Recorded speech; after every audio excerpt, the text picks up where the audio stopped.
بسم اللہ الرحمن الرحیم۔ السلام علیکم ورحمۃ اللہ وبرکاتہ۔ بسم اللہ الرحمن الرحیم۔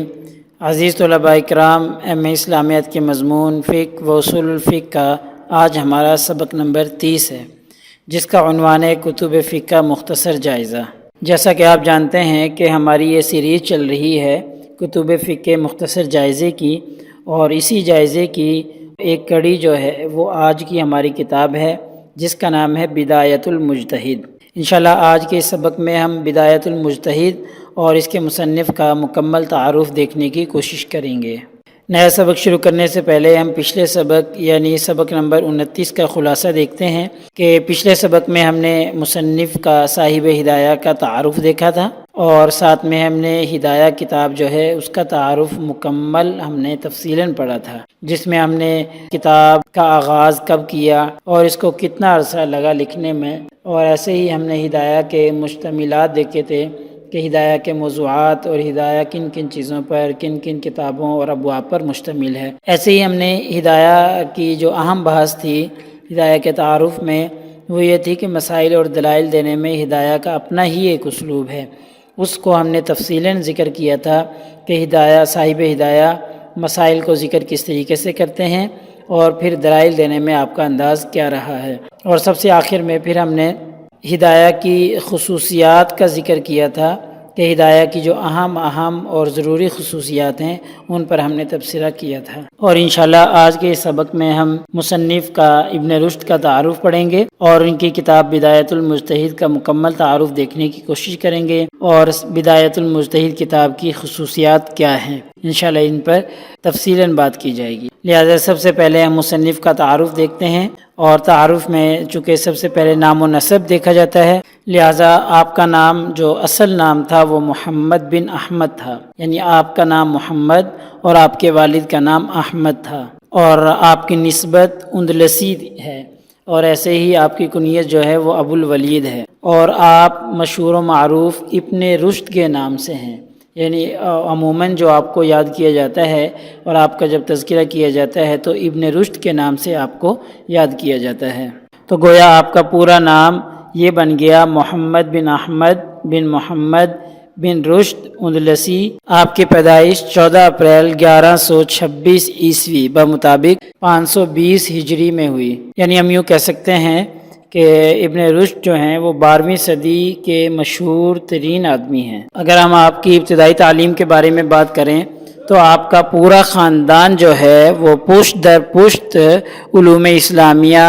اور علوم و فنون کا مستقل گہورہ چلا رہا تھا۔ اس طریقے سے اللہ کے فضل سے انہیں بھی تعلیم و تربیت کا بہترین موقع اور سنہری موقع ملا۔ تو ابن رشد رحمہ اللہ نے قرآن، حدیث، فقہ، اصول فقہ پر خوب دسترس حاصل کی۔ چونکہ خاندان میں پہلے سے علماء موجود تھے، ان کے علم سے فائدہ اٹھاتے ہوئے آپ نے ان علوم کے اندر خوب مہارت پیدا کی۔ پھر اس کے بعد آپ نے فلسفے کی طرف توجہ دی، اور اس وقت کے جو مشہور اور بڑے بڑے علماء تھے فلسفہ اور طب کے، ان سے علم فلسفہ اور علم طب حاصل کیا۔ جب آپ نے علم طب اور فلسفہ کا علم حاصل کیا تو آپ ایک مشہور شخصیت بن گئے، یا ہم یوں بھی کہہ سکتے ہیں کہ 12ویں صدی کے آپ ایک مشہور آدمی تھے۔ تو کوئی بھی انسان جو مشہور ہو جائے یا زیادہ علم حاصل کر لے تو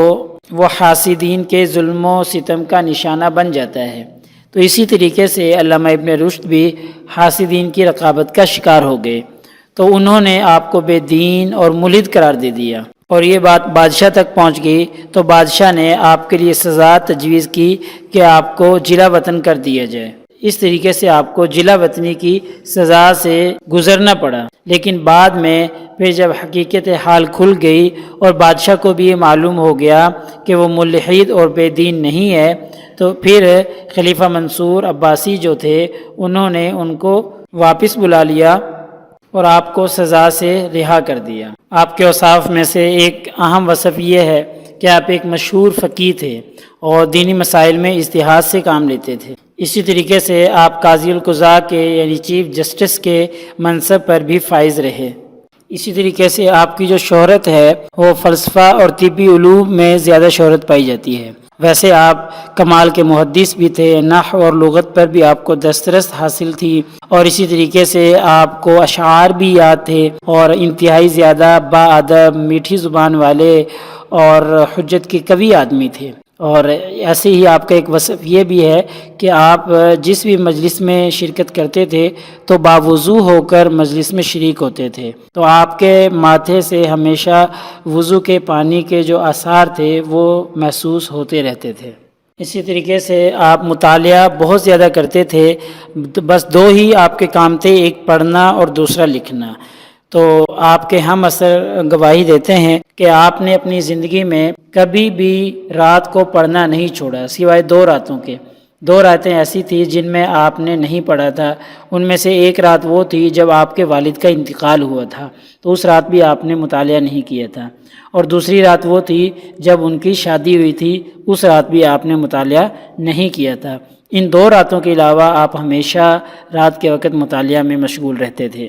ایسے ہی ابن رشد رحمہ اللہ مسلکی اعتبار سے امام مالک رحمہ اللہ کے مقلد تھے، یعنی آپ مالکی فقہ کے مقلد ہیں، لیکن انہوں نے پھر بھی فقہی آراء کو نقل کرنے میں کسی قسم کے تعصب سے کام نہیں لیا، بلکہ دلائل کی روشنی میں جو قول زیادہ قوی ہوتا تھا آپ رحمہ اللہ اس کی پیروی کرتے تھے۔ آگے چل کر بدایت المجتہد کے اوصاف میں ہم اس پر تفصیلاً بات کریں گے۔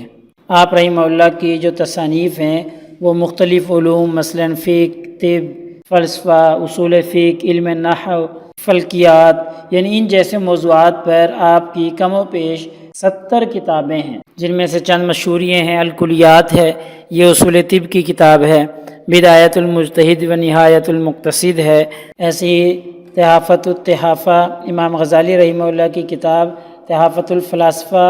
پر تنقید ہے، یہ ان کی مشہور ترین کتابوں میں سے ایک کتاب ہے۔ ایسے ہی ایک اہم کتاب آپ کی تلخیص الجمہوریہ ہے، یہ افلاطون کی جو کتاب جمہوریہ ہے اس کا خلاصہ ابن رشد رحمہ اللہ نے لکھا ہے۔ اس کے علاوہ اور بھی بہت سی کتب ہیں جو مصنف علیہ الرحمہ نے تصنیف کی ہیں۔ اس طریقے سے یہ علم کا روشن ستارہ دین کی خدمت کرتے ہوئے 595 ہجری میں اپنے خالق حقیقی سے جا ملا، اور آپ اپنی وفات کے وقت مراکش شہر کے اندر موجود تھے۔ اب ہم کتاب بدایت المجتہد کا تعارف دیکھتے ہیں، تو سب سے پہلے اس کے تعارف میں ہم اس کے اوصاف اور اس کی اہم خصوصیات پر نظر ڈالنے کی کوشش کرتے ہیں۔ تو یہ کتاب جو ہے یہ دوسری فقہ کی کتابوں سے ایک اہم کتاب ہے، اور دوسری فقہی کتب میں اس کا ایک نمایاں مقام ہے۔ اس کے مضامین کی ترتیب جو ہے وہ دوسری فقہی کتب کی ترتیب سے بالکل جدا ہے،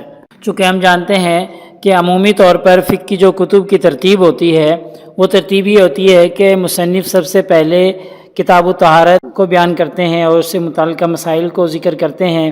اس کے بعد پھر کتاب الصلاح ہوتی ہے، پھر کتاب الزکوٰۃ، کتاب الحج، یعنی یہ ایک ترتیب چلتی ہے، اور کتاب کے آخر میں کتاب الجہاد اور کتاب السیر وغیرہ کا ذکر کیا جاتا ہے۔ لیکن یہ بدایت المجتہد جو کتاب ہے یہ مضامین میں دوسری کتب سے بالکل مختلف ہے۔ اس میں عبادات کے بعد جو ہے وہ کتاب الجہاد کو ذکر کیا گیا ہے، یعنی یہ دوسری کتب سے ہٹ کر اس کی ترتیب رکھی گئی ہے۔ اس کتاب کی ایک اور اہم خصوصیت یہ ہے کہ اس کتاب کو پڑھنے سے اجتہاد کی قوت میں اور اجتہاد کی استعداد میں اضافہ ہو جاتا ہے، چونکہ ابن رشد رحمہ اللہ سے پہلے جتنے فقہا تھے ان کا کام صرف یہ ہوتا تھا کہ وہ اپنی امام کی رائے کی تائید کرتے تھے، اور امام کی رائے کی تائید کرنے میں اور اپنے امام کے قول کو درست ثابت کرنے کے لیے وہ ہر قسم کے دلائل لے کر آتے تھے، چاہے وہ کمزور ہوں چاہے وہ قوی دلائل ہوں، ہر قسم کے دلائل کو صرف اس لیے لے آتے تھے تاکہ اپنے امام کی رائے کو، اپنے امام کے قول کو درست اور صحیح ثابت کر سکیں، جس کا نتیجہ یہ ہوتا تھا کہ ہر فریق اپنے امام کے مسلک کے ساتھ ہی چمٹا رہتا تھا۔ اس طریقے سے فقہا کے ذہن کے اندر کسی قسم کا کوئی جلا پیدا نہیں ہوتا تھا، کوئی وسعت پیدا نہیں ہوتی تھی، جو کہ ایک خالی ذہن انسان کے ذہن کے اندر ہو سکتی ہے، اور ایک خالی ذہن انسان جو ہے جس طریقے سے بہتر فیصلہ کر سکتا ہے اور یہ جان سکتا ہے کہ حق اور باطل کون سا ہے، اس طریقے سے وہ مقلد آدمی جو اپنے ہی مسلک کے ساتھ چمٹا ہوا ہے وہ اس طریقے سے نہیں جان سکتا۔ تو ابن رشد رحمہ اللہ نے یہ کتاب لکھ کر ایک بہت بڑی خدمت یہ کر دی کہ انہوں نے ذہنوں کے دھارے کو بالکل ہی بدل کر رکھ دیا اور مقلدانہ اور تقلیدانہ انداز کو بالکل ختم کر کے رکھ دیا، اور ذہنوں میں ایک نئی سوچ اور نئے انداز سے سوچنے کی اہلیت پیدا کر دی کہ بھائی اس طریقے سے بھی سوچا جا سکتا ہے کہ اپنے امام کی بات کو ٹھیک ہے درست سمجھو، لیکن یہ سوچ لو کہ شاید وہ غلط ہو، دوسرے کی بات حق ہو، تو اس طریقے سے بھی سوچا جا سکتا ہے۔ اس طریقے سے ذہنوں کے اندر سوچنے کا ایک نیا راستہ مصنف نے یہ کتاب لکھ کر دکھا دیا۔ اسی طریقے سے ایک تیسری اہم خصوصیت اس کتاب کی یہ ہے کہ عموماً فقہ کی کتب میں فروعی مسائل صرف جمع کر دیے جاتے ہیں، ان کا پڑھنے والا یہ معلوم نہیں کر سکتا کہ اس فروعی مسئلہ یا اس جزوی مسئلے کا کوئی مخالف پہلو بھی موجود ہے یا نہیں، اگر ہے تو اسے کس اصول سے اخذ کیا گیا ہے۔ تو اس کتاب میں مصنف علیہ الرحمہ نے ایک نیا اسلوب اختیار کیا، وہ یہ کہ جب کسی فروعی مسئلے کا آپ ذکر کرتے ہیں تو اس کے موافق جو صورتیں ہیں ان کا بھی تذکرہ کرتے ہیں، اور اس مسئلے کے مخالف جو پہلو ہوتا ہے اس کو بھی بیان کرتے ہیں۔ اس طریقے سے ذہن کو ایک نیا زاویہ ملتا ہے سوچنے کا، یعنی مصنف موافق اور مخالف دونوں پہلو کا ذکر کر دیتے ہیں تاکہ فیصلہ کرنے میں اور اس فروعی مسئلے کو سمجھنے میں قاری کے لیے آسانی پیدا ہو جائے۔ اسی طریقے سے اس کتاب کی ایک خصوصیت یہ بھی ہے کہ اس کتاب میں ابن رشد رحمہ اللہ نے ہر مذہب کے تائیدی دلائل کو بیان کیا ہے، یعنی اس مسئلے اس فروعی جزئی کے بارے میں کسی بھی فقیہ کا جو قول ہوتا ہے اس قول کا بھی ذکر کرتے ہیں اور ساتھ میں اس کے دلائل بھی بیان کرتے ہیں۔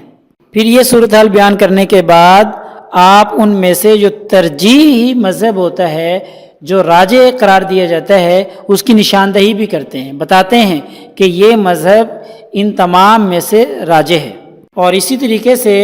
اگر ان بیان کردہ مسائل میں سے کسی ایک سے بھی آپ کو اتفاق نہ ہو تو پھر آپ یہ روش اختیار کرتے ہیں کہ آپ اپنا نیا اجتہاد پیش کرتے ہیں اور پھر اس کو دلائل کے ساتھ واضح کرتے ہیں۔ پھر مقلدانہ انداز کو نہیں اپناتے کہ کسی ایک امام کی قول کو لے لیں اور اس کی تائید میں دلائل پیش کر دیں، نہیں، جب کسی سے بھی متفق نہیں ہوتے تو اپنا اجتہاد پیش کرتے ہیں اور اس کو دلائل سے واضح کر دیتے ہیں۔ گویا ہم یوں کہہ سکتے ہیں کہ ابن رشد رحمہ اللہ کی یہ وسعت نظر ہی ہے، اور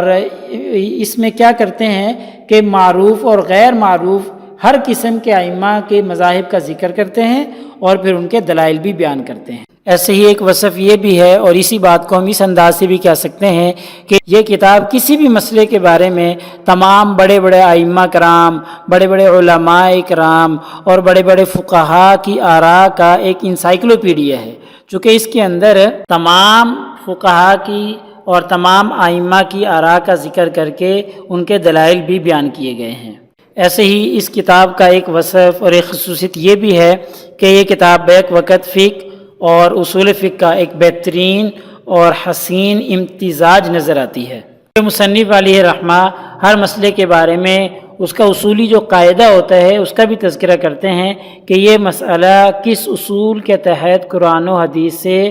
اخذ کیا گیا ہے اور اس کا استنباط کیا گیا ہے۔ تو اس طریقے سے جہاں پر یہ فقہ کی کتاب ہے وہاں پر یہ اصول فقہ کی بھی ایک کتاب لگتی ہے، یہاں تک کہ کچھ علماء نے اس کو فقہ کی کتاب لکھا ہوا ہے اور کچھ نے اس کو اصول فقہ کی کتاب بھی لکھا ہوا ہے۔ اس کی وجہ یہی ہے کہ اس کے اندر فقہی قواعد کا ذکر بھی کیا گیا ہے۔ لہٰذا آج کے ہمارے اس سبق کا خلاصہ یہ بنتا ہے کہ آج کے اس سبق میں ہم نے مصنف علیہ الرحمہ یعنی ابن رشد رحمہ اللہ کا تعارف سیکھ لیا۔ تعارف میں ہم نے موٹی موٹی چیزیں دیکھی تھیں، ان کا نام و نسب، ان کی تاریخ پیدائش اور انہوں نے تعلیم کہاں سے اور کس طریقے سے حاصل کی، ان کے اہم اوصاف جو تھے ان کا تذکرہ کیا، ان کی اہم تصنیفات کے بارے میں ہم نے بات کی، اور سب سے آخر میں ان کی وفات کا ہم نے تذکرہ کیا، اور اس کے بعد ان کی کتاب بدایت المجتہد کا ہم نے تعارف پڑھا، ان کی جو اہم خصوصیات تھیں ان پر ہم نے تفصیلاً بات کی ہے۔ انشاءاللہ اگلے سبق نمبر 31 میں ہم پڑھیں گے بر صغیر میں فقہ کا ارتقاء کیسے ہوا اور علماء کی اس بارے میں کیا خدمات رہی ہیں۔ جزاکم اللہ خیر۔ السلام علیکم ورحمۃ اللہ وبرکاتہ۔